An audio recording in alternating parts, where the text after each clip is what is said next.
বঙাইগাঁও জিলাৰ নিত্য বজাৰত নিশা চাঞ্চল্যকৰ ঘটনা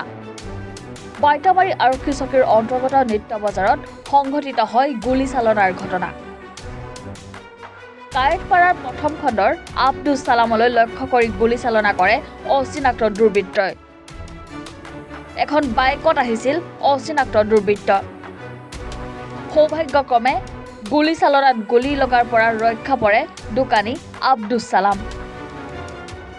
ঘটনাৰ সবিশেষ এতিয়াও পোহৰলৈ অহা নাই মোৰ নামটো আব্দুল সালাম মোৰ দোকানখনৰ নাম হ'ল আব্দুল ষ্ট'ৰ মই 9:30মান বাজে চবেই দোকান বন্ধ কৰি আছে ময়ো কৰি আছোঁ এই বন্ধ কৰাৰ তালত মানে জাষ্ট বহিছোঁ মই কেছত মানে বস্তু বাহিনীখিনি ঠিক ঠাক কৰি হিচাপ কিতাপবিলাক চাব লাগে সেই সময়তে মানে ধমকেইটা শব্দ হ'ল আমি ভাবিছোঁ কিবা বম ফুটাই দিছে নেকি এনেকৈ এটা ভাব হৈছে তো ভাবি চবে ইফালেও মানুহ আছিলে তো মানুহে চাওকচোন কোন হয় চাওঁ বাইক ইফালে আৰমাৰীৰ পৰা মানে ইফালে মেইন ৰোডৰ পৰা গৈ আছে তো চালোঁ মানুহ দুজন পূৰা হেলমেট পিন্ধে ফুল হেলমেট তা এজনে চলাই আছিলে পিছফালে এজনে গুলি কৰিছে মোকতো পূৰা টাৰ্গেট কৰি মাৰিছিলে কিন্তু মই ভবা নাই যিহেতু গুলি কৰিব বুলি মই তেনেকুৱা এটা ভাৱ নাই আপুনি কেতিয়া গম পালে গম পালোঁ মই মানে যেতিয়া শব্দ কৰিলে মই মানে কিবা বস্তু লোৱাৰ কাৰণে মানে মূৰটো হিলাই দিছিলোঁ বস্তু এটা লোৱাতে হিলাইটো সেই মুহূৰ্তত সেই গুলিটো মাৰিছে এটা শব্দ হ'ল শব্দ হোৱাৰ পিছত মই উঠিলোঁ যে শব্দ কি হ'ল ইফালে মানুহে চাচোন কোনোবা বম ফুটাই দিলে নেকি চাচোন বাহিৰত বম ফুটাই দিলে যদি মানে আৰু এজন মানুহ আহিলে কাষ্টমাৰ সিও চালে পানী চানী পৰি আছে বটল আছিল একফালে দুটা বটল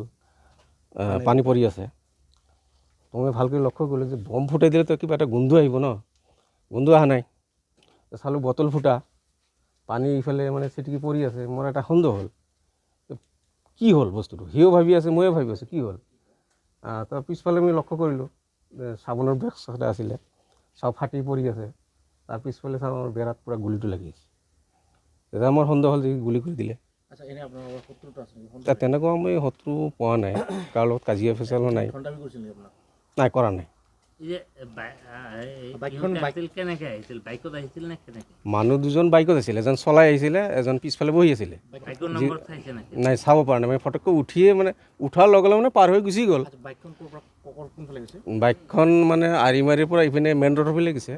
মনমৰে যাই পেলাই আপোনাৰ এই চাপৰৰ পিনে ওলাই গৈছে CCTV আছিলে কিন্তু CCTV কি হ'ল দুদিন শুনি এনডিৰ তাঁৰডাল কাটি দিছে ভাগ্য বেয়া যি নক হয় বাইকত আছিলে দুজন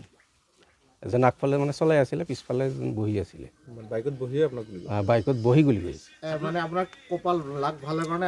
লাগ ভাল নিশ্চয় লাগ ভাল নহ'লে মইতো ভাবিছোঁ ছেকেণ্ডৰ কাৰণে সেনে গ'ল মানে সিও মাৰিছে মই জাষ্ট হিলিছোঁ কিবা বস্তুৰ কাৰণে মূৰটো হিলাই দিছোঁ হিলাই দিয়াৰ পিছত মানে হিলাই দিছোঁ সেই গুলিটো পাৰ কৰি দিছে মোৰ এটা এতিয়া মোৰ মূৰৰ ওপৰত দি গুলিটো গৈছে কাৰোবাৰ ওপৰত সন্দেহ হয় নেকি না তেনেকুৱা সন্দেহ মোৰ হোৱা নাই প্ৰথম অৱস্থাত ধৰিব পৰা নাছিল না প্ৰথম ধৰা পৰা নাই প্ৰথম ভাবিছোঁ কিবা এটা কোনোবা এটা বম ফুটাই দিছে পিছত আপুনি মানে পিছত মই অনুভৱ কৰিলোঁ যিটো বম চালু হয়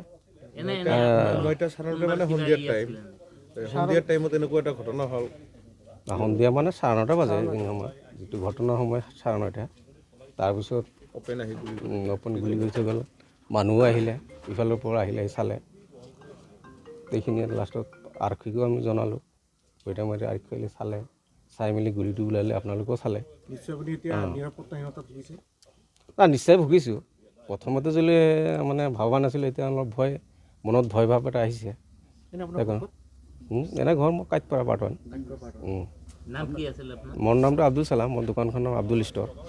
গেলামাল দোকানে কৰে না আৰু বেলেগ নাই গেলামাল দোকানে কৰোঁ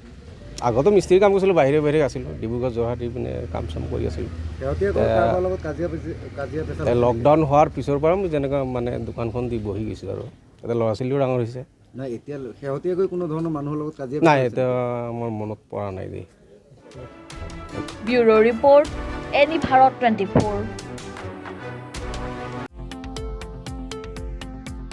শৰীৰৰ যিকোনো অসুবিধাৰ সন্মুখীন হৈছে নেকি আপুনি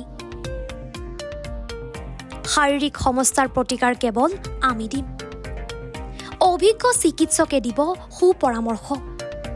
প্ৰতি সপ্তাহত থাকিব বিভিন্ন ৰোগৰ বিশেষজ্ঞ চিকিৎসক চাবলৈ নাপাহৰিব এনি ভাৰত 24ৰ বিশেষ অনুষ্ঠান স্বাস্থ্য বিশেষ